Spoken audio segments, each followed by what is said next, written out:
Welcome to the snow and the final game of season number 2 in the Nevada Wolfpack Dynasty. We find ourselves back in Boise, Idaho for the Famous Idaho Potato Bowl for the second straight year in a row. I feel like the NCAA gypped us a little bit. We will be taking on 7-5 Louisiana Tech, who finished literally 6th in their conference standings. How do they face us? We are the Mountain West Conference champions. Well, rumors are swirling that Nevada could be headed to the Pac-12 along with 3 other teams.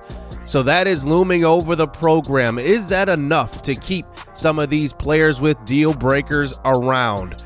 We'll see. But I think we need to make a statement here in the snow. Show the NCAA that they got it wrong going into our final game. Louisiana Tech is very, very top heavy. They have some good players at the top of their roster, but not much depth. Here is the college football playoff. We weren't even close to making it, but I did want to give you guys a little preview. But this is the final game in a lot of our players' chapters, and including a lot of offensive players like Cooper Flanagan, like Marquis Ashley, and possibly even Enrique D'Amico, who has that conference prestige deal breaker. Nate Burleson II still has that pro potential deal breaker. Now, last offseason, neither Marshawn Brown nor Nate Burleson II transfer after us not meeting that pro potential deal breaker. So hopefully they stick around for another year. We'll be losing the multi-award winner Russell Davis II. He plays in his final game. Sion Leolea, who I really loved this year. He leads the team in interceptions. And then Jonathan Maldonado, who will not be playing in this game. He is injured, but this will be the final game, at least in a Nevada uniform on the sideline. And then Dylan LaBarbera along with Miles Williams, 2 pass rushers who will be starting. And then Marcus Sendejo, the transfer safety from Texas A&M. He's playing in his final game. And then Logo Vaya, who will be playing in his final game as well. He's been the nose tackle for us in run stuffing situations. So here we go. This is our first game in the snow in this series, and it will end season number 2. Let's get this game underway. Heavy snow on the ground. I can't even tell where we are on the field at times. And here is our defense coming out onto the field, and I think we're going to make a statement, especially with this inclement weather. This is going to be a fun game today. So 1st and 10 now. Here is the quarterback, David McComb, throwing out to the left side, and that is a catch by Craig Sheldon. As our defense can really thrive in this snow. We're already a great defense as it is. It's a 3rd and 5 now. Here's McComb running his receiver in motion. Pressure on him. He throws short, and there is the defense right away to clean it up. It's Austin Hornato, another one of those seniors who will be departing from this team. So a 3 and out as here's Enrique D'Amico starting out this game. Oh, he's just going to scramble on the first play. He's got a lot of room and steps out of bounds for a gain of almost 20 yards on the first play from scrimmage. Read option keeper this time. D'Amico up the middle, and he gets about 6 yards on that carry. D'Amico is going to be really playing in a very crucial game here. Can he play in bad weather? There's a nice throw to Mike Bandy. That is going to be a catch and a first down inside the 10-yard line. Already moving the ball in the first drive. Here's pressure off the left edge. D'Amico gets rid of it, and he finds Cooper Flanagan, and he's tackled at about the 4. I think he wants that pass back. If it was on the money, maybe not getting Flanagan to stop, that would have been a touchdown in stride.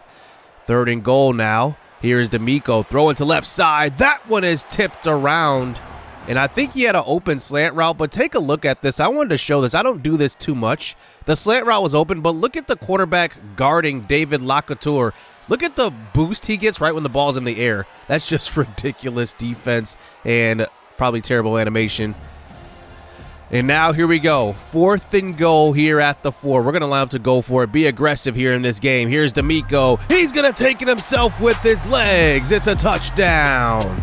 He caps off an opening drive with a score with his legs, and he makes it 7-0 here for Nevada. D'Amico, once he really gets going in a game and gets some momentum, he's pretty much unstoppable as a passer. Good start here for Nevada. We do end up missing the extra point, so it is just 6-0 here. Here's David McComb throwing out to the flats. He's got his tailback, making a man miss. That's number 22, Seth Davis. Davis remains in the game now, but this time David McComb keeps it. He has the first down, tackled by the redshirt freshman transfer, Josiah Persinger from the University of Virginia. He's still going to be with us for the next 3 years. There is a nice stop by Larry Tuilolo, who is a freshman middle linebacker, going to need to step up next year in Russell Davis's absence. 3rd and 11, pressure on McComb. He gets rid of it somehow, but just short of the first down marker. Another stop by Russell Davis, the award winner. So here we go back on offense. There is Cooper Flanagan with another catch. Led the country in all catching stats in with tight ends, touchdowns, receptions, and yards. A triple crown winner here for tight ends this year for Flanagan. I'm not sure we'll find another Flanagan. It's a 3rd and 4. Here is a throw, and that is Flanagan, and that animation is definitely like the worst animation in the game. He cannot hold on. And now it is 4th and 4. We're going to allow him to go for another one. Here's a throw across the middle, and it's tipped at the line. Maybe could have been a first down on that one. It looked like it was a little bit behind the receiver, but a turnover on downs for the offense. But here is McComb now back on the field. There is a throw under pressure, finding his target, Craig Sheldon, again for a first down. He fumbles the football out of bounds. They retain possession. Across the 50 for the first time is Louisiana Tech. Here's a deep shot looking for his man. This one's caught. It's Trevor Ford downfield. It's a touchdown. Larry Swain went for the interception and could not come up with it. Wow, what a play. And that may change momentum early on in this game. It is 7-6 now. So Louisiana Tech with the 1-point lead. Here's a throw to the sideline. That is caught by Ashton Hayes. A little bit high from D'Amico, but it is a first down. Stretch play to the right side. Here's Hayes now with a nice carry. Cuts upfield and picks up a gain of 14 yards and a first down.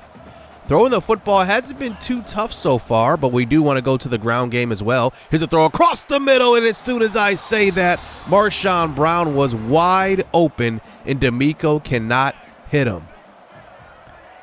So here's David McComb back on offense now. Across the 50, but there is pressure by Amir Broussard. The sophomore former walk-on nose tackle getting in for the sack. He's got 8 sacks on the year, by the way. 3rd and 17, pressure on McComb, throwing short. They do get a lot of that yardage back. It's a gain of 14 yards, and they will bring in their kicker here. 53 yards out, and this one is right down the middle. Wow, their kicker just nailed one in the snow, and that couldn't have been kicked any better. It's now a 10-6 lead here for Louisiana Tech, and the Bulldogs do look to play some defense, but there is the Wolf Pack getting the first down on the RPO bubble alert screen. So here's 2nd and 10. Here's a short throw, and that's Ashton Hayes out of the backfield taking a big hit, and he picks up maybe a gain of 9.5. 3rd and inches now, back to the ground game. Here is Hayes up the middle, and he picks up a gain of 5.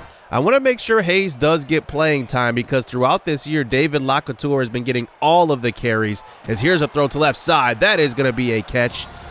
And it looks like the Bulldogs call a timeout, but we're going to allow him to go for it here. It's a bowl game. What do we have to lose? Pressure right up the middle right away. I have no idea how he got through. D'Amico throws late, and he's got Mike Bandy open for the first down. Bandy has been great this year.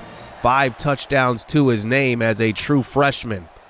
1st and 10 now. Here's D'Amico throwing deep, and he's got a man in the end zone. It's Nate Burleson the second, and he will score, and it is now a 13-10 lead here before halftime. What a great throw by D'Amico, and it just looked like the alignment was off by the defense just slightly. D'Amico's able to find his man downfield, and we have the lead right back up by 3.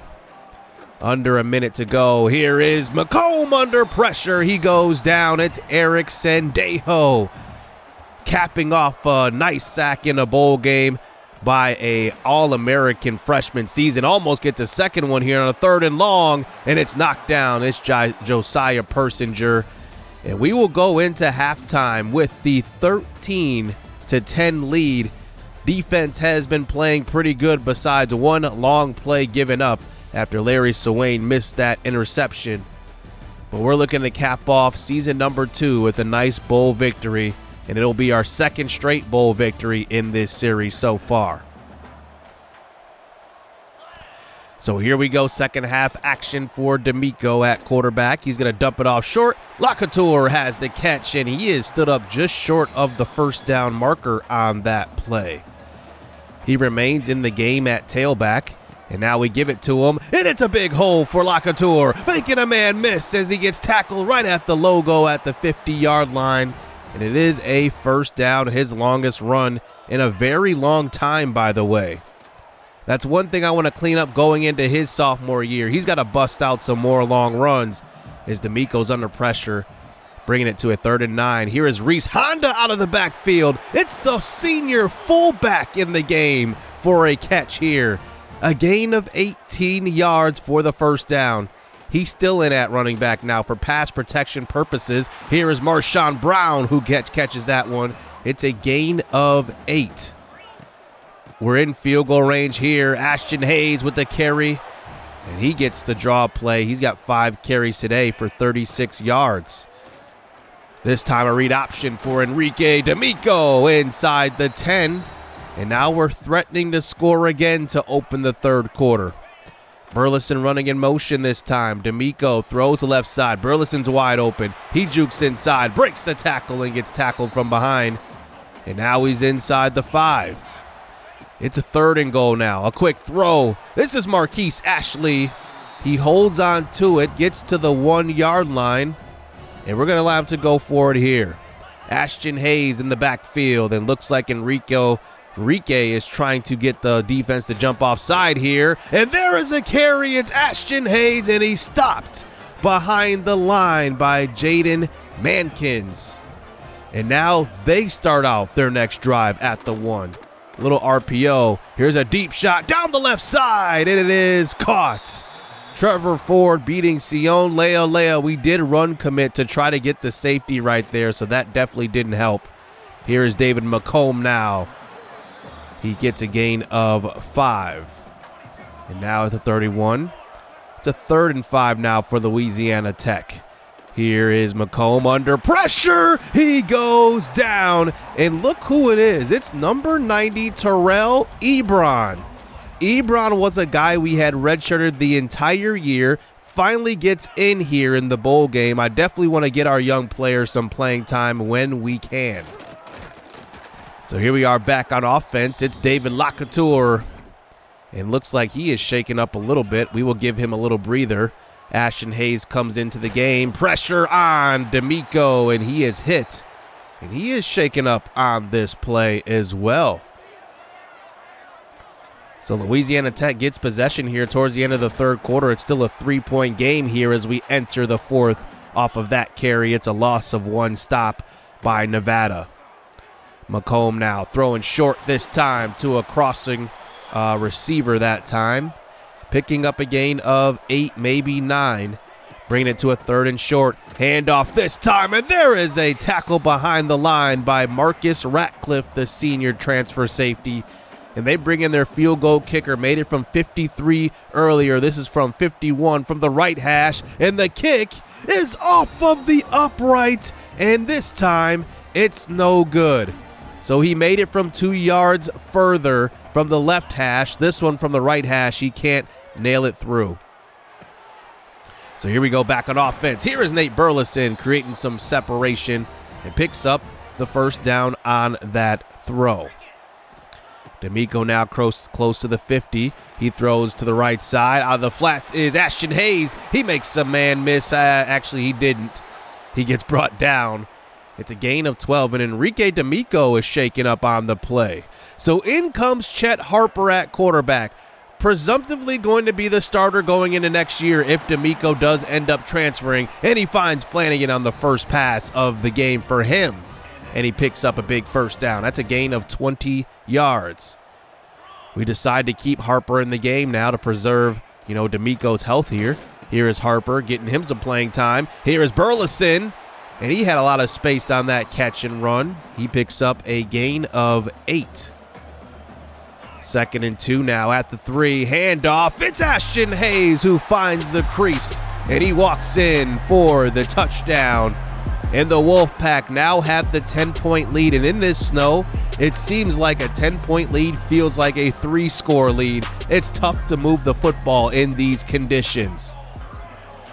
So now 6.5 minutes to go here for Louisiana Tech. Can our defense come up with a stop? There is a short throw, and that is caught for a first down. Out of the backfield is Seth Davis. Davis, I believe, actually transferred to Louisiana Tech in this series. Here's a dump-off pass this time.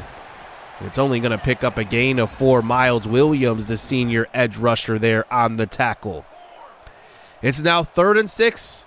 Let's see if our defense can get off the field and seal this game up. Here's a throw to the flats, and that is a nice tackle by number 23, Tyler Armstead, who should be returning. He is a sophomore nickel cornerback. But now that brings it to a 4th and 4. This could be the game right here for McComb in this Louisiana Tech offense. We send pressure from the nickel, and he gets rid of it. Austin Hornato could not make the tackle in time. So this drive continues. This play, we send the pressure off the nickel again, and it is a sack. And it's Josiah Persinger, the redshirt freshman, who makes the play in the backfield. That brings it to a 3rd and 14 now. We only rush 3 on this play. McComb loads up, throws this one deep, 1-on-1, and he's testing Larry Swain, who gave up that touchdown earlier. And now it's 4th and 14. McComb in the pocket, throws this one way downfield, testing Leia, and it's knocked away. This defense has been lights out today as we fast forward here later in the game. Now under 2 minutes. Here is McComb just trying to bring his team back, and that's a catch and a first down right there. Now another 2nd and 10 this time for McComb in this Louisiana Tech offense. Pressure, and he will go down. It is going to be Eric Sendejo for his 2nd sack of the game. The freshman All-American is making plays today. It's now a 3rd and 15. Throwing, intercepted. It's Scooby Lewis, the former walk-on, now senior, and he will cap off his college career with a INT. And Nevada will seal up their 2nd straight Idaho Potato Bowl victory with that turnover. Chet Harper looking to just seal this one up with one more first down, and he will not get it on that play. Louisiana Tech now, no timeouts remaining. 4th and 2, one more first down will seal it up. Chet Harper remains in the game. Here's a dump-off pass, and it's going to be caught. Marquis Ashley will get the final catch of season number 2 to get us a bowl game victory. This was a fun game to play here in the snow, but I gotta admit, I am excited to get into the 3rd season of this series because there are big moves coming and big storylines coming as well.